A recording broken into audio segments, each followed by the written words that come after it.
Konstitusi. Visi untuk Indonesia.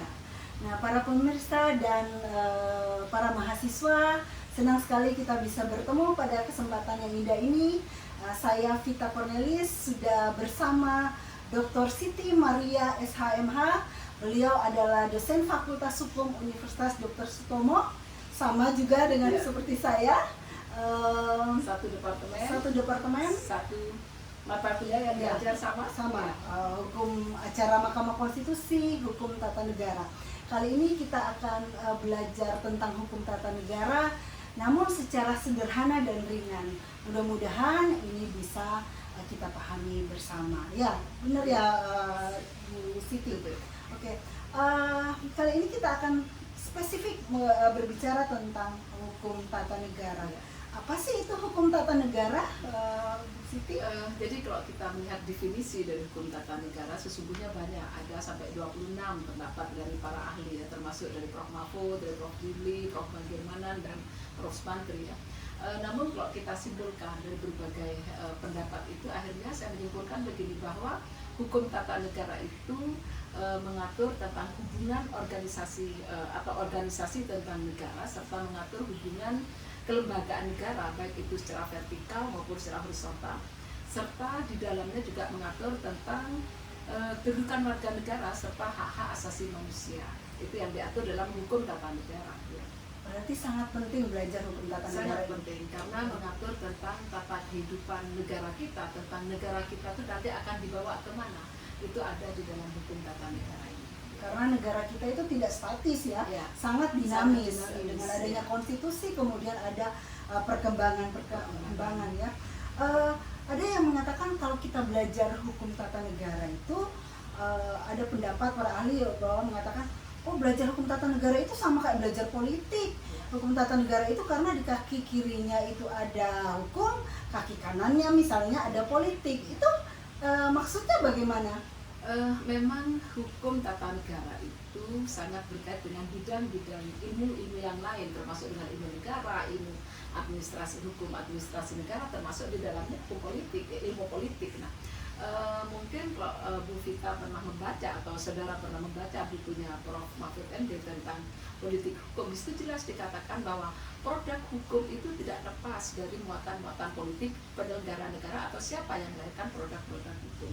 Oleh karena itu dalam hukum tata negara ini juga sekali begitu kita bicara hukum, di sisi lain pasti akan ada politiknya, ya, termasuk produk-produk hukum yang lahir dalam peraturan negara kita. Jadi mungkinnya Bu Siti, contohnya misalnya di para legislatif, mereka akan membuat rancangan undang-undang seperti sekarang Omnibus Law misalkan, kan sedang rame nih, ya. Jadi mereka akan secara politik di dalam akan bergulat, tapi ketika menjadi produk hukum, maka hukumlah yang harus diikuti. Ya, artinya kita harus tunduk pada aturan hukum itu, kita harus menjalankan. Oke. Jadi sangat penting belajar hukum tata negara. Cuma persoalannya begini, dulu mahasiswa di era tahun 80-an, tahun 90-an itu mereka lebih suka, saya lebih konsentrasi ke hukum pidana aja deh, lebih menarik hukum perdata aja deh. Terus sekarang gimana? Apa menariknya hukum tata negara dibandingkan di tahun 80-an, tahun 90-an? Ya, memang menarik Bu Vita, ketika setelah reformasi terutama, kemudian kita mengadakan amandemen konstitusi, ya. Nah, di dalam amandemen konstitusi kemudian muncul berbagai lembaga-lembaga negara baru, ya, misalkan ada Mahkamah Konstitusi, kemudian ada Komisi Yudisial, kemudian juga ada lembaga-lembaga baru, kemudian tentang pemilu, ya, kemudian ada KPU dan sebagainya, di mana pemilu kemudian dilakukan secara bebas, ya, langsung, ya, maka kemudian di situ kemudian ada penyelenggaranya. Nah, kemudian juga persoalan-persoalan yang kemudian muncul di negara kita ini luar biasa saat ini, dan itu sangat menarik untuk diikuti karena dan setiap orang pasti ingin mengikuti itu sekarang, ya, karena dari kita bangun tidur mulai lihat TV, persoalan ketatanegaraan itu muncul terus di hadapan kita, ya, dan kita simak kemudian bagaimana kemudian produk hukum, bagaimana kemudian peranan DPR. Nah, misalkan sekarang yang sangat menarik, salah satu contoh kemudian ketika dalam pemilu pemilu legislatif misalkan, itu kan sudah ditentukan bahwa pemenangnya itu adalah yang bisa duduk di parlemen itu adalah suara tertinggi.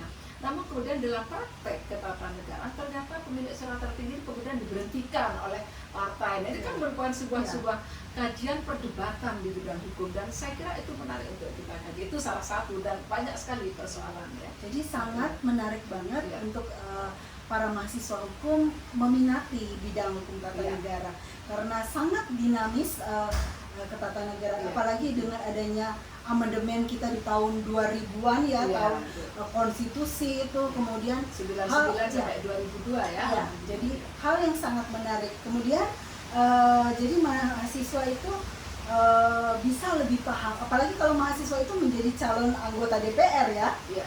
Ya, jadi dia Ya, harus paham ya, harus melek akan hukum tata negara, karena segala peraturan, contohnya sekarang juga pada kasus kita lagi ada musibah ya, musibah wabah COVID ya.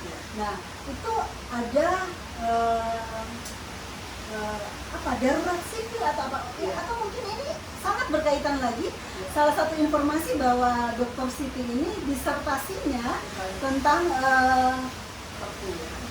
perpu. Jadi bisakah dikeluarkan perpu atau darurat sipil ini seperti apa?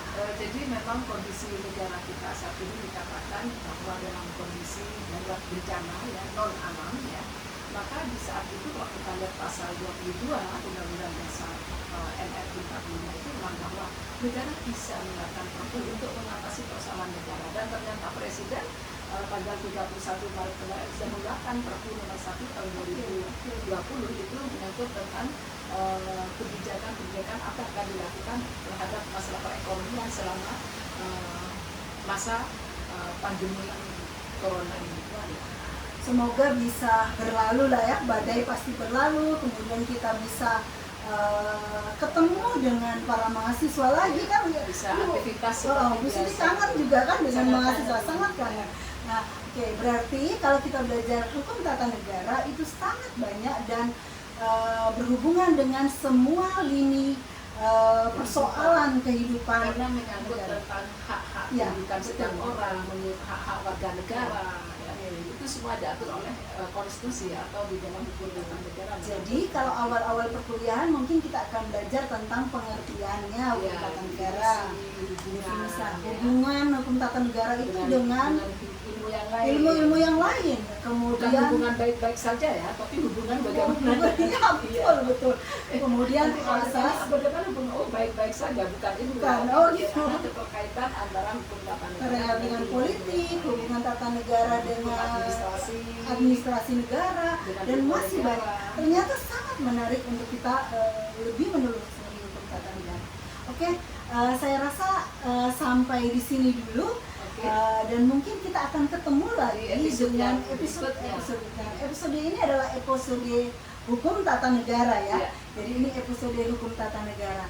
Nah, para pemirsa, para mahasiswa, semoga ini bisa berguna untuk kita semua dan selalu menjadi pembelajaran online ya. Sekarang lagi musim belajar online, belajar online ya. Semuanya belajar by daring. Oke. Salam Pancasila, salam konstitusi, visi untuk Indonesia.